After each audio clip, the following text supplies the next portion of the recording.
vocês, cientista político, juristas, cientista político, o que a gente faria se não fosse um impeachment? Porque o que se diz é que o impeachment é dramático demais, é como uma pena de morte.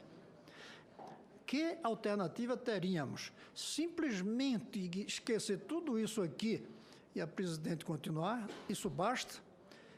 Se não for o impeachment, o que é possível fazer para o Brasil retomar o rumo que hoje nós não temos?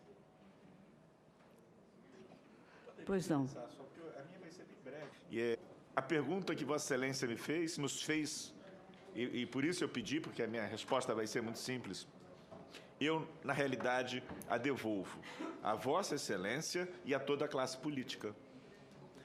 Porque não podem atribuir aos institutos e aos agentes jurídicos a responsabilidade, quer pelo processo de impeachment ou por qualquer outro processo legal, ainda que de natureza comum, resolver uma questão política. O Brasil, da mesma maneira que o Brasil tem o dever de se orgulhar dos seus juristas, dos seus cientistas, do Pinguelli, do Nicoleles, tem também o dever de se orgulhar dos seus políticos, mas eles é que têm que trazer para si essa responsabilidade. Se deixarem com o processo de impeachment, estão deslocando essa responsabilidade.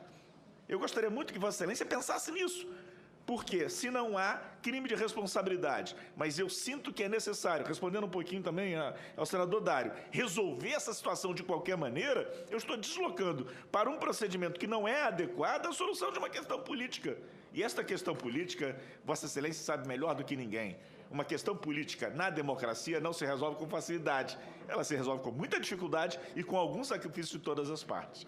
Então, eu não lhe devolvo, como professor, eu não estou lhe devolvendo a pergunta num sentido de que não saberia responder. Estou lhe devolvendo porque, na minha opinião, essa resposta tem que ser dada pela classe política, politicamente. O que eu poderia dizer nas minhas palavras finais?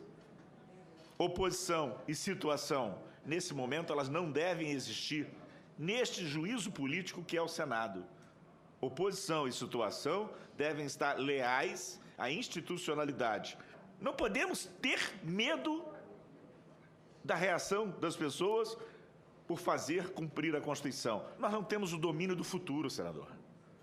Então, a única bússola, a maneira de reduzir os danos é dizer: o pacto que se construiu aqui em 1987, 1988, nós estamos seguindo. O pacto básico de respeito ao Estado de Direito. Essa é a solução. Vai ter sofrimento, vai ter dano, a classe política vai ter que encontrar o caminho, pelo consenso, na disputa, vai ter que encontrar o caminho, mas não podemos nos desviar, pegar o atalho de procedimentos que não são para isso e, em alguma medida, postergar o problema, em alguma medida, postergar a solução. Fica aqui essa minha palavra final, de confiança no Senado do meu país, de confiança nas instituições do meu país, mas de profunda confiança na Constituição do meu país. Um dia, como eu disse a Vossa Excelência, eu fui magistrado. E quando eu tomei posse, eu jurei cumprir a Constituição de 69. Não? O sentido disso, os mais novos não têm ideia do sentido. Eu jurei cumprir uma Constituição que um homem só colocou nesse país e disse que era a ordem jurídica. Os senhores não têm a ideia da felicidade que foi para a minha geração, aquele momento em que nós passamos a poder cobrar dos novos magistrados aquele juramento, mas ligado ao Estado de Direito.